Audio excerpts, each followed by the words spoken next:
Hello बच्चों, आइए प्रश्न को देखते हैं। z बराबर में 200x प्लस 500y का न्यूनतमीकरण कीजिए, जबकि अपने को अवरोध निम्न तरीके से दे रखे हैं। ये देखो अवरोध अपने को दे रखे हैं, इसको हम लोग व्यवरोध भी बोल सकते हैं।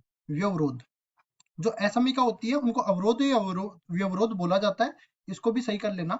अब उसके बाद में देखो यहाँ पे इस तरह से मान के चलते हैं कि पहले तो मैं व्यवरोधों को पढ़ लेता हूँ। देखो पहला व्यवरोध अपने पास दे रखा है x प्लस 2y बड़ा या बराबर है 10 के। दूसरा है 3x प्लस 4y छोटा या बराबर है 24 के। तीसरा है अपने पास x बड़ा या बराबर है 0 के और y बड़ा या बराबर है 0 के। प्रश्न को हल करने से पहले इसकी मुख्य अवधारणा के बारे में चर्चा कर लेते हैं। इसमें हम लोग समझेंगे कि ये प्रश्न हल कैसे होने वाला है। ठीक है, तो ये आ गई मुख्य अवधारणा। जो भी अपने पास सवाल लिया गया है ये रेखिक प्रोग्रामन समस्या से लिया गया है। रेखिक प्रोग्रामन समस्या, इसमें क्या होता है, देखो कुछ व्यवरोध दिए गए होते हैं, उन व्यवरोधों से हमें संगत हल चित्र निकालना होता है। तो ये असमीका है, इनसे संगत हल चित्र निकालने के लिए पहले समीकरण में बदलना पड़ेगा और समीकरणों से रेखा का निर्माण करना पड़ेगा।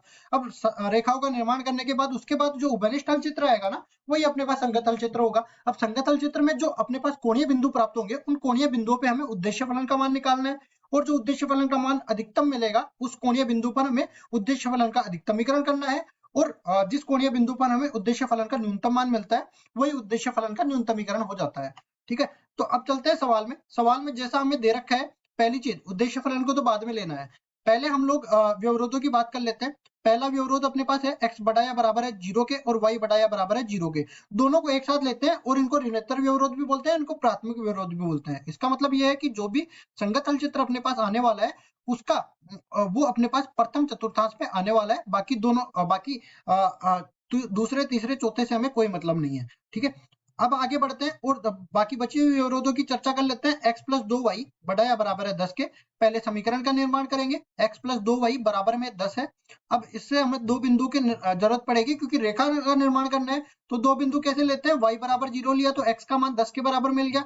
इसी तरह x बराबर 0 लिया तो y का मान 5 के बराबर मिल गया। अब बढ़ते हैं आगे और अगला वाले व्यवरोध अपने पास है 3x प्लस 4y बट छोटा या बराबर है 24 के। इससे समीकरण अपने पास आ जाएगा 3x प्लस 4y बराबर में 24।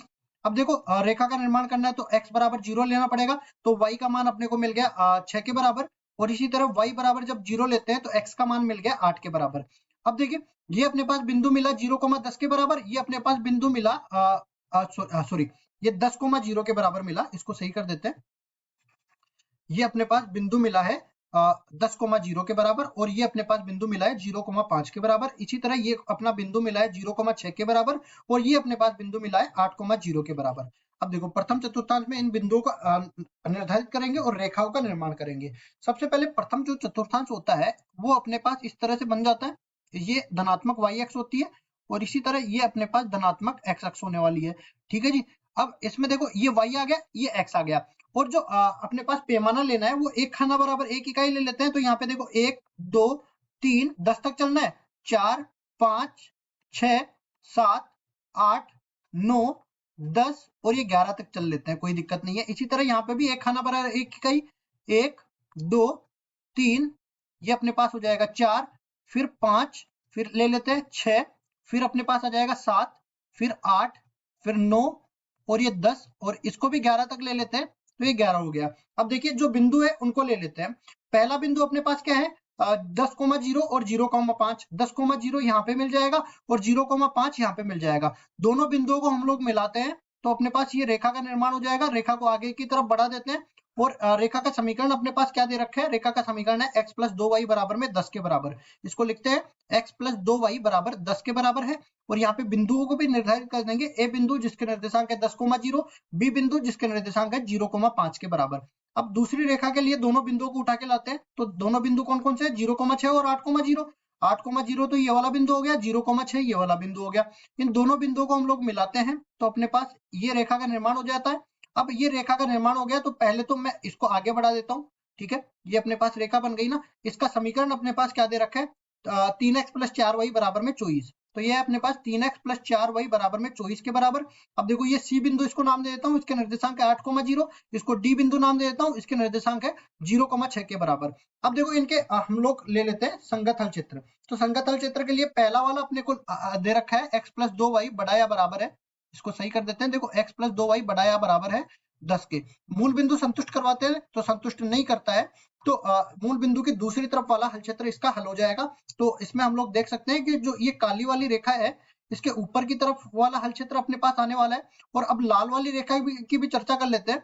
लाल वाली रेखा में अपने को जो असमीका दे रखी है वो कुछ इस तरीके से है, 3x + 4y छोटा या बराबर है 24 के। तो इसमें देखो मूल बिंदु संतुष्ट कर रहे हैं, मतलब लाल वाली रेखा के नीचे तरफ हल क्षेत्र आने वाला है, ये नीचे की तरफ। कुल मिला के अपने पास जो भी हल क्षेत्र आ रहा है उसको मैं छायांकित कर देता हूँ यहाँ से। तो ये वाला भाग अपने पास हल क्षेत्र बन रहा है, ठीक है। ये वाला भाग अपने पास हल क्षेत्र बन रहा है, और इसमें जो रेखाएं स्पर्श कर रही है वो रेखाएं भी इसमें शामिल है, क्योंकि हर एक असमीका में बड़े या छोटे के साथ में बराबर का चिन्ह भी मौजूद है। अब इसमें हम लोग इस तरह से देख लेते हैं, देखिए क्या कि पहले मैं कोणीय बिंदु देख लेता हूं। पहला कोणीय बिंदु B जिसके निर्देशांक है 0,5, दूसरा कोणीय बिंदु D जिसके निर्देशांक है 0,6। लेकिन हमें इस कोणीय बिंदु की भी जरूरत पड़ेगी, तो इसके लिए क्या कर देते हैं, ये दोनों जो रेखाएं दे रखी है इनका जो प्रतिच्छेद बिंदु है वो हम लोग निकाल लेते हैं। क्या करेंगे, देखो हम लोग यहाँ पे प्रतिस्थापन विधि लगा देते हैं। पहली चीज, x का मान किसके बराबर हो जाएगा, 10 - में 2y के बराबर हो जाएगा। ये x का मान इस समीकरण में रख दूंगा। तो समीकरण दे रखा है 3x + 4y बराबर में 24 के बराबर। x का मान यहाँ से उठा के लाते हैं तो ये बराबर बन जाएगा 10 - में 2y + 4y बराबर में 24 के बराबर ये हो जाएगा। कुल मिला के 3 - में 6y + 4y बराबर में 24 बन जाएगा।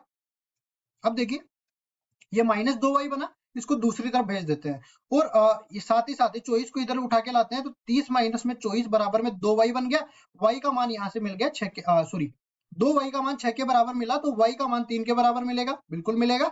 y का मान मिल गया मेरे को 3 के बराबर। अब y का मान मिल गया तो x का मान भी मिलेगा। यहाँ पे देखिए x बराबर किसके हो जाएगा, 10 - में 3 दूनी 6 के बराबर, मतलब 4 के बराबर मिल जाएगा।